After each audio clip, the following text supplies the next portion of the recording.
For the first time ever this summer, SOWN created a passport program which took 5 young aspiring filmmakers to Africa for their first time to shoot a documentary in entirety. This trip was led by Jake Montes, who was the owner of SOWN and lead director, and also Jevin Dovey, who was the leader of behind the scenes work. Our story was about Alex, who was the owner of a nonprofit called Ndahe, the Kigali Children's Center of Rwanda.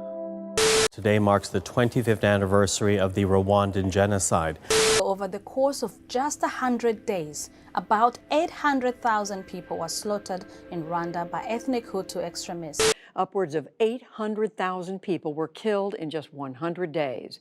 95,000 children were orphaned. 75% of ethnic Tutsis were wiped out by extremists from the Hutu ethnic group. Now, Alex's full story will be detailed in the full documentary, which will release at a later date. But Alex was the son of a Hutu and a Tutsi, which led him to live a really rough childhood. When he became of age and discovered Christianity, he vowed to take care of his community so that no child could ever feel the loneliness that he felt as a child. I'm one of the selected ones, along with Demi from Philly, Martin from Chicago, Serena from Oakland, and Zia from New York. I thought it was originally just, a trip for all of us to go out to Africa to be in assistance and help make this documentary come to life. But it actually came with a whole set of equipment, everything that we could possibly need to make a documentary. Our new camera, book bag, new camera, tripod, a gimbal. And he just sent the text a couple days ago saying we're about to get a whole new mic. So, whole camera equipment top to bottom, everything that we would possibly need to see a project complete from start to finish. Now, this was the morning of the trip to start my day. I got a fresh lineup from my guy who'd been incarcerated for the last year and a half, which is a really good feeling. Then I made my way to the airport and met Demi for the first time. All right, we're here, Toronto. We just landed. Fresh off of Air Canada. First time out of the country. Waiting for Demi to get off the plane. So this was a 10-day trip. The first 2 days were spent in Toronto, then the rest was spent in Rwanda. Me and Demi were the last ones to land in Toronto coming from Philly. So we had to drop our stuff off at the hotel and then meet everybody at the restaurant after, once we got settled in. This is crazy. Right? We made it, man. We made it. Everybody else, man, what's going on? How are you? What's going on? Nice to meet everybody. What's going on?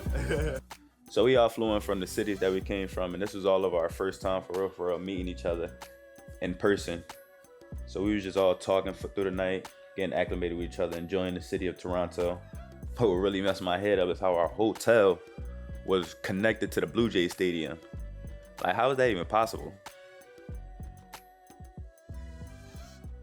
Most of all, what I want to get out of this experience, I want to learn something that I haven't learned before.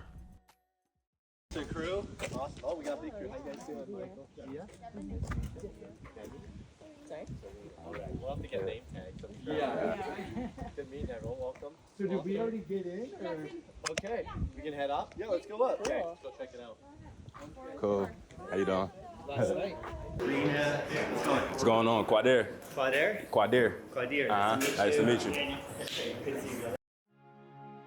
So this is our official day one being spent in the Spirit Space in Toronto with the Art of Documentary. An all-day boot camp being spent on what to think of, how to shoot, what to keep in mind when we're filming this documentary once we get to Africa. And then we're gonna go to menu, and then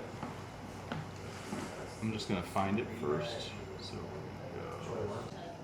ISO is how sensitive the sensor is. So the lower the ISO number is, the less noise there is in the frame. The higher the ISO, the more noisy. This was a real cool moment because this was really like the first time that I ever been in a room full of filmmakers where everybody got equipment and the whole conversation was just about camera and film. There's these kids that come from this one village, they walk 5 kilometers. Well, we should film that because you need to show the opposition.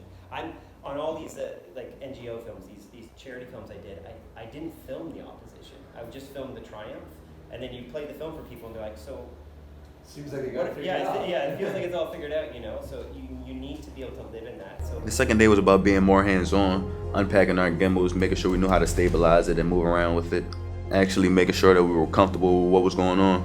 Hell yeah. Okay, that's fine. We could also shoot some of that maybe at the airport. What's up, gimbal, before we actually go? I think Makers with nonprofits. So I don't go on all the assignments, but I have probably 80 filmmakers who've applied to go on these trips. That's crazy. And so I pick the best ones. And then I connect them with the nonprofit and I help them figure the story out. I buy their tickets, I pay for their transportation and their food, and then they go make the film. about that, so you're always going to have a good exposure, and it's set up. The only thing you are going to change is the aperture. Right here. Yep. Okay, got it. For you two, actually yours is the same because you don't have an ND filter. So I did that for everyone with ND filters so that you don't have to worry about rolling your shutter speed up and down right now. I could change it if you want control of that later, but for now that's what I started with. For you, you're on manual with ISO being on auto. Right. So basically you have to control your shutter speed, your aperture, but you should just leave your aperture at double that of your frame rate. So 150th. This one's shutter, And then this Yep. one- bump And it up then and you use if this to I adjust your exposure. Yeah. This is fire.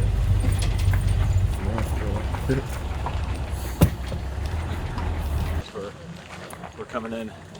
We're about to meet. Mwakakira abashyitsi bose tukabakomera amashyi.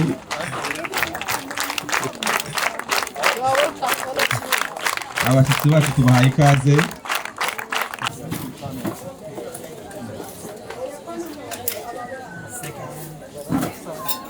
Wow.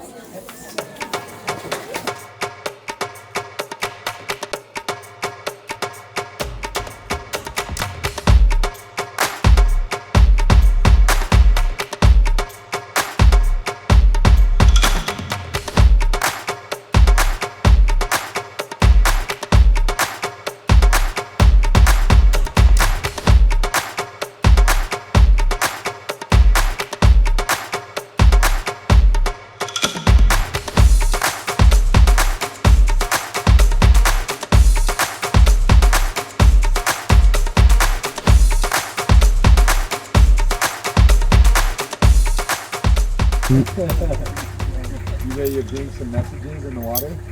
We at the fish pub right here in the village. You know, we just came from the village watching the baptisms. Now we at the fish pub about to get some spicy fish burgers.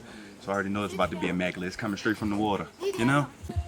And my aunt said, "How do you plan on paying for all that?" And I was like, "I have no idea." I was like, "Well, I'll figure it out. We'll find a way. Someone will help me." And people helped me along the way until I got Sony's support, but Which was like at the hour. A month ago. Really? So I had to call Chase Bank and have them extend my credit card by $10,000 to finish buying all of our flights. We talked about that. And so Why were I they had holding out? maximized their credit on the nonprofit credit card to like $29,000. And to pay for all of the things that, and I was like, it will come through. But sometimes you have to take this step before the path is revealed. Just trust. And then Sony said, "Hey, your check's in the mail." Nice. And then I got it and I cashed it and I was like, "We're good." And the bank was like, "That's a big number. That's going to take 10 days to clear." So then I sat for 10 days waiting for it to clear, and then it did, and then I bought the rest of our travel. Nice. As you can see, we're all filmmakers. We travel all over the world to tell stories about communities. Like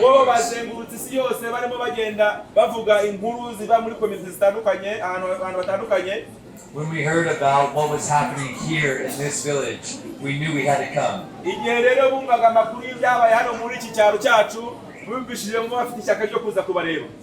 These 5 young folks behind me have never been to Africa. What a perfect place to spend their first visit in Africa. Amashyi menshi cyane.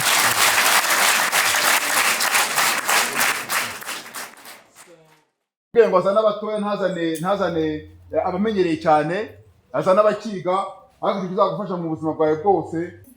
So you guys, you are welcome here. Yeah. I have been telling them that they need to have a discipline to everything they are doing, to work hard and discipline, and they don't need to use drugs and the hardcore for them to reach to the destiny.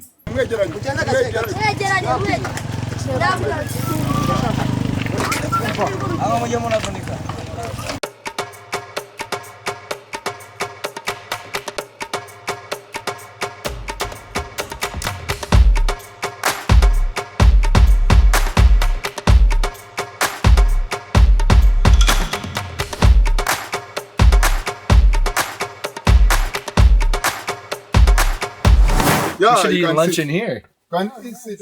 You can eat if you want to sit. This is great. Yo, what? Not big spider. Spiders. I mean, There's a bed right there. you don't get a cooler house than this. Like I would live in here. Oh, he does. So yeah, every once in a while. So this is my house. There for a long time, African house was like this. This is my bed. This is where I sleep. Wow, like so spacious. It's blowing my mind. There is a kitchen there and the toilet in the back side. This is basically like a yurt. Yeah. Yeah. This is the bathroom? Yeah, you can I open it? Nobody there. There's nobody in there. Don't worry. You're not gonna surprise anybody. It looks smaller outside. Yo. Yeah, it's crazy. There's Are those a sink. Cheerios for when you get the munchies? Yep. There's Cheerios. A little breakfast. Yeah, a little breakfast. So hanging. yeah, I want to explain to you a little bit. So for this one was a cup for the milk. We use this one to drink milk. This one was for my grandfather. I was using this one to drink milk. Do they sell these anywhere? Yeah, but this one too. Yeah, you can get it somewhere if you want to buy this one. Those are beautiful. Yeah. So this one, it is also grass for milk. So we use this one to drink milk. We don't use the normal grass. So I was meant to live out of these cups. this one is like a bread. We use this one to eat food. They put food here and we eat. We eat food like this. So yeah, we use this one to drink. When you want to drink, you put something to drink here. There's some stick we are using here, and we drink. Like a straw. Yeah, and you drink. So this one is covering like this. So we use this one to cook food with the charcoal. Yeah. Or with the woods. So. And people build that by hand? Yes. They build that by hand? Yes. So this one. That's a actual vegetable or something, isn't it? Yes. This one is called gourd. Kalbash.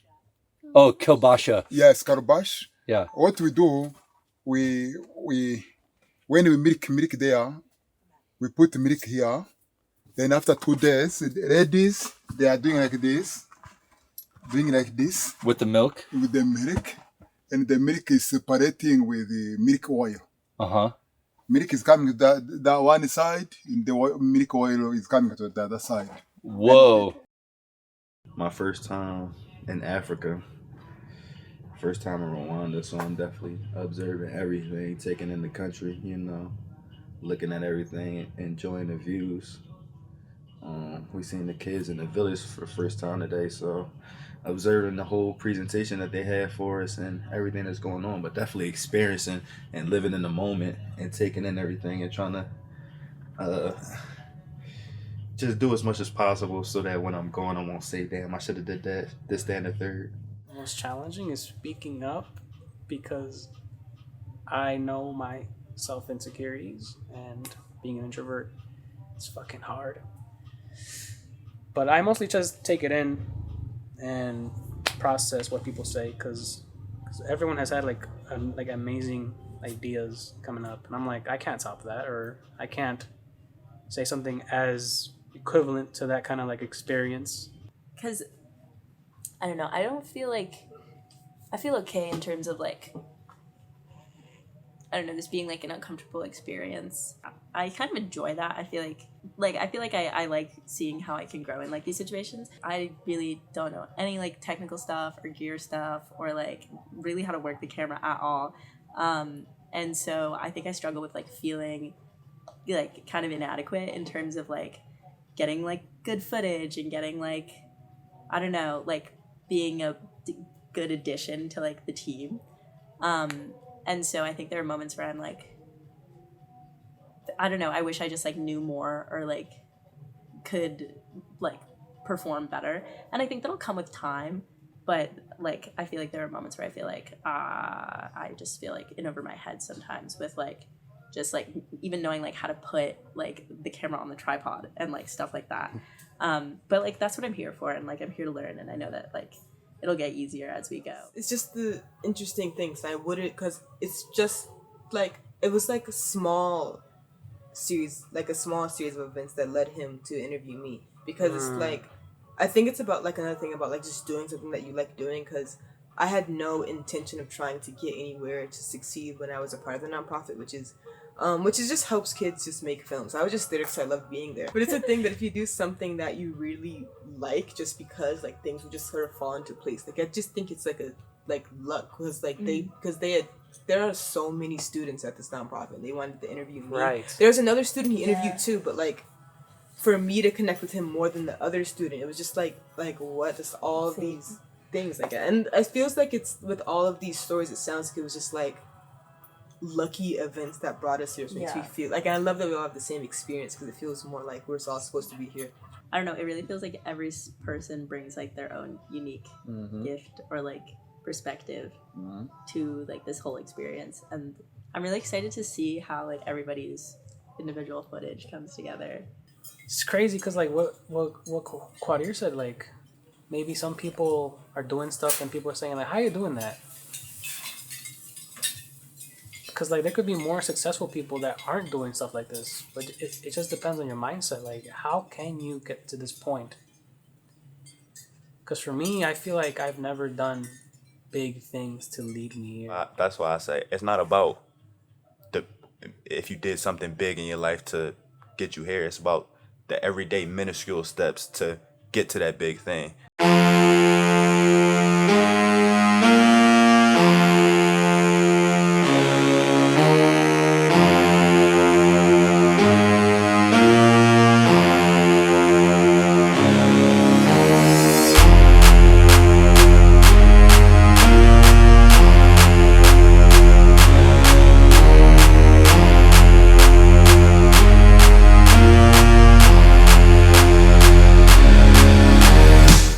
Never knew I was going to be here, but I knew where I was a couple months ago that I was making necessary choices in life, that an opportunity like this could be presented to me.